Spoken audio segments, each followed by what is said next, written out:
আজকে আমার আলোচনার বিষয় ইচ্ছা হলেই দাঁড়িয়ে যাবে ৩টি হোমিওপ্যাথি ওষুধ সেবন করলে।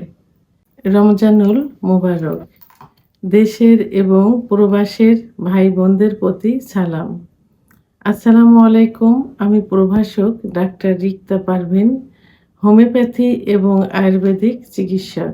অনেক পুরুষই চেম্বারে এসে বলে থাকেন অথবা ফোনের মাধ্যমে পরামর্শ নিতে চান যে তারা তাদের স্ত্রীর কাছে গেলে অর্থাৎ পার্টনারের কাছে গেলে পর্নোগ্রাফি দেখলে এবং উত্তেজনামূলক কোনো কিছু চিন্তা ভাবনা করলে মনের দিক থেকে তাদের ইচ্ছা হয় যৌন মিলনের অথবা সহবাসের। কিন্তু তাদের লিঙ্গ দাঁড়ায় না। যখন তাদের বিভিন্নভাবে প্রশ্ন করি যৌন অক্ষমতার চিকিৎসা নিতে আসে যে, "আপনার ইচ্ছা হলেই কি লিঙ্গ দাঁড়ায়?" তখন তারা বলে থাকে যে, "সমস্যা ওইখানেই। ইচ্ছা হচ্ছে কিন্তু আমাদের লিঙ্গ দাঁড়াচ্ছে না। আমরা কোনোভাবেই স্ত্রীর সঙ্গে সহবাস করতে পারি না।" স্ত্রীর কাছে শুইতে দেয় না। কারণ স্ত্রী গন্ডগোল করে যে, অ্যা "যেটার জন্য তোমার কাছে যাওয়া, তুমি যদি সেইটাই যদি করতে না পারো, শুধু কষ্ট দিয়ে কোনো লাভ আছে?" তো অভিযোগটা এভাবেই থাকে। তাদের স্ত্রী অনেকের স্ত্রী দেখা যায় যে আলাদা বেডে ঘুমোচ্ছে। আ তার ইচ্ছা আছে কিন্তু কোনো কিছুই মানসিক ইচ্ছা আছে, শারীরিক কোনো ক্ষমতা তার ভিতরে নেই। আবার অনেকে বলে থাকেন যে ছুটিতে বাড়ি আসছি, মানে সমস্যা মনে হচ্ছে এইটা অথবা স্ত্রী কষ্ট পাচ্ছে তখন ছুটি আছে ওভাবেই আবার চলে যাচ্ছি। দেশের বাইরের থেকে যারা আসে তাদেরও একই কথা যে ছুটি ছিল তারপরেও আমরা চলে আসছি।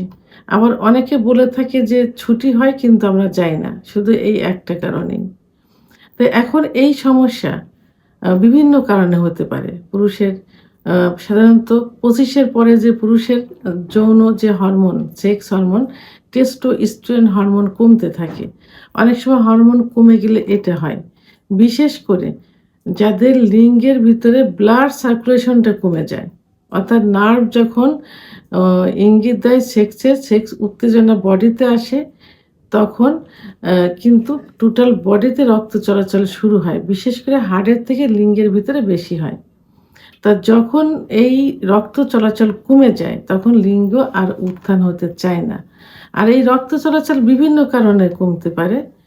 ও হস্তমৈথুন ইসলামের দৃষ্টিতে নিষিদ্ধ কিন্তু যখন কেউ করে তো স্বাভাবিক মাসে ২-১ বার করলে সমস্যা হয় না। কিন্তু যখন অতিরিক্ত হয়ে যায়, যখন বিছানায় ঘর্ষণ দিয়ে বীর্যপাত হয়, অর্থাৎ লিঙ্গের গোড়ার শিরাগুলো লুজ হয়ে যায়, চিড়ে যায়।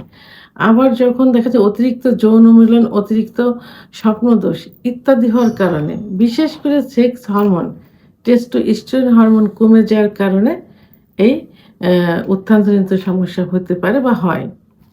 তো তার জন্য ১ম এ কি করতে হবে এর সমাধানের জন্য? এই যে কারণ, এই কারণগুলো বন্ধ করতে হবে।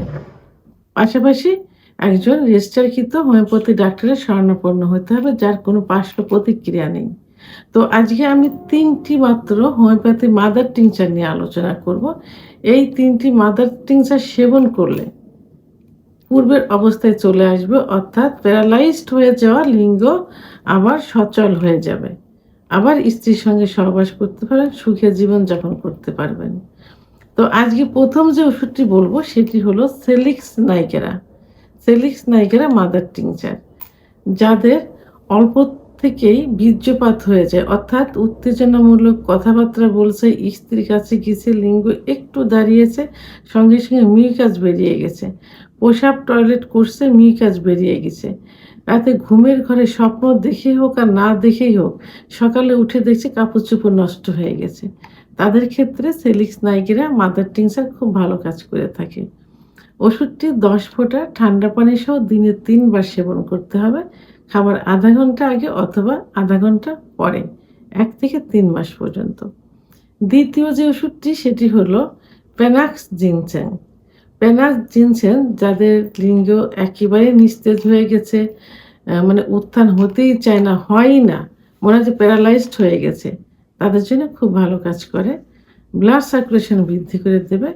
ওষুধটি ১০ ফোঁটা ঠান্ডা পানি সহ দিনে ৩ বার সেবন করতে হবে। খাবার ০.৫ ঘন্টা আগে অথবা ০.৫ ঘন্টা পরে।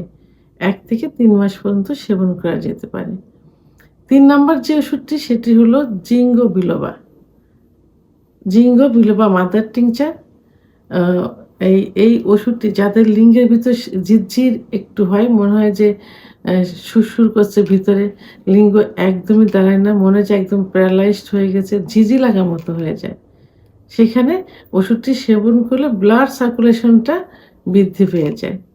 তো এই মাদার টিংসের ওষুধটিও ১০ ফোঁটা ঠান্ডা পানি সহ দিনে ৩ বার সেবন করতে হবে। খাবার ০.৫ ঘন্টা আগে অথবা ০.৫ ঘন্টা পরে।